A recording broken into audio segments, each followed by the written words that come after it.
this could be, here we are just a few minutes before the film is to be shown.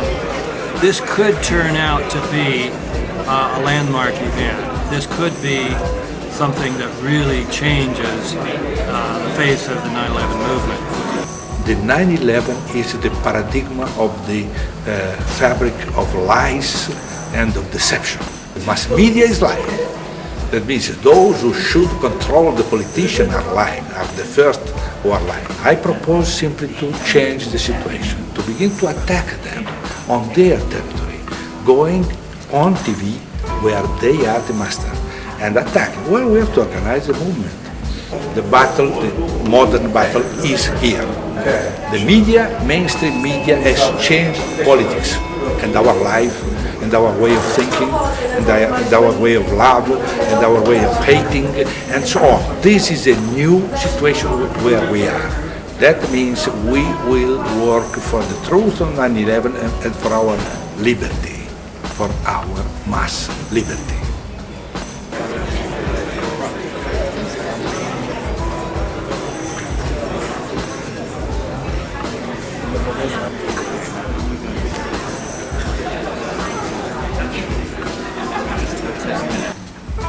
Grazie di essere qui.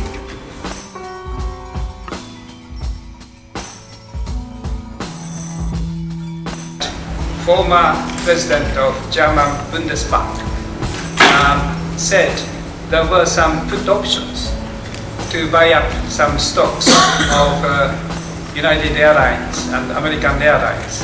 And for politicians to say something is one thing, but for the president of Central Bank of Germany to say something is more serious and more credible.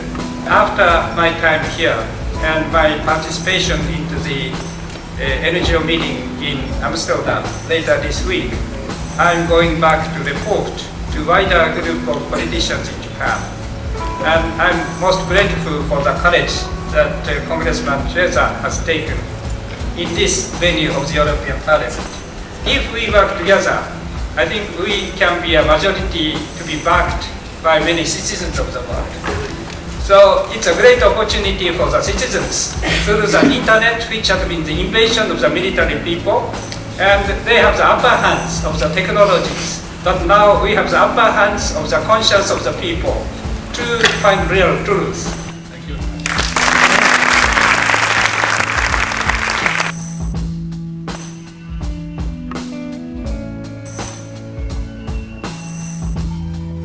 Now, the best known contradiction probably is the Mineta-Cheney story. The Secretary of Transportation, Norman Mineta, reported to the 9/11 Commission that when he went under the White House to the underground bunker, he got there at 9:20 and Vice President Cheney was already there.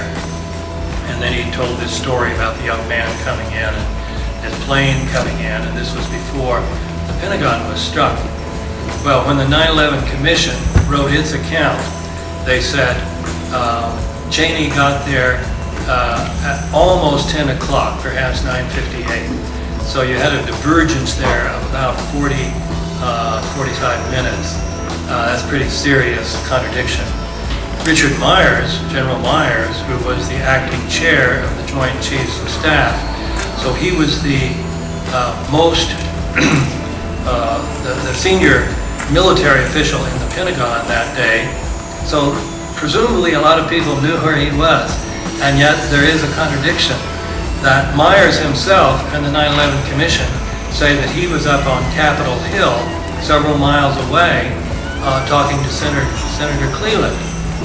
But Richard Clark, when he wrote his book, Against All Enemies, reported that he headed up a video conference from the White House and that Richard Myers was in the Pentagon participating in that video conference. So here we have a pretty serious contradiction. Ted Olson reported to CNN that his wife had called him on a cell phone from Flight 77. And this was the proof that Flight 77 was still in the air and therefore helped support the view that Flight 77 was what hit the Pentagon. Ted Olson first said she called on a cell phone, then he said it was a seatback phone, and he went back and forth. finally ended up with saying it was a seatback phone. Well, a 9/11 researcher from Germany contacted American Airlines and said, I see in your material that your Boeing 757s don't have earphones, don't have seatback phones. So how did the people from Flight 77 call? And the customer service representative said, that's right. We do not have seatback phones on our 757s. They had to use their cell phones. In 2006, the FBI turned in a report at the Moussaoui trial on all the phone calls from all 4 flights.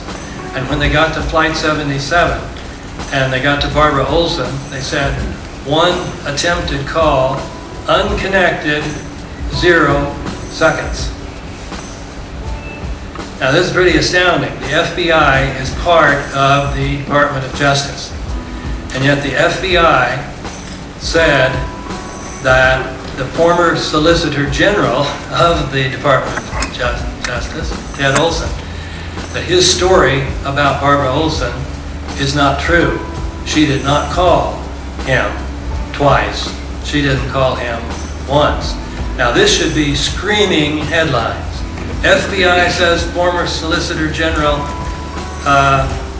was either lied or he was duped. Those are the only alternatives you have. How do you feel tonight went? Oh,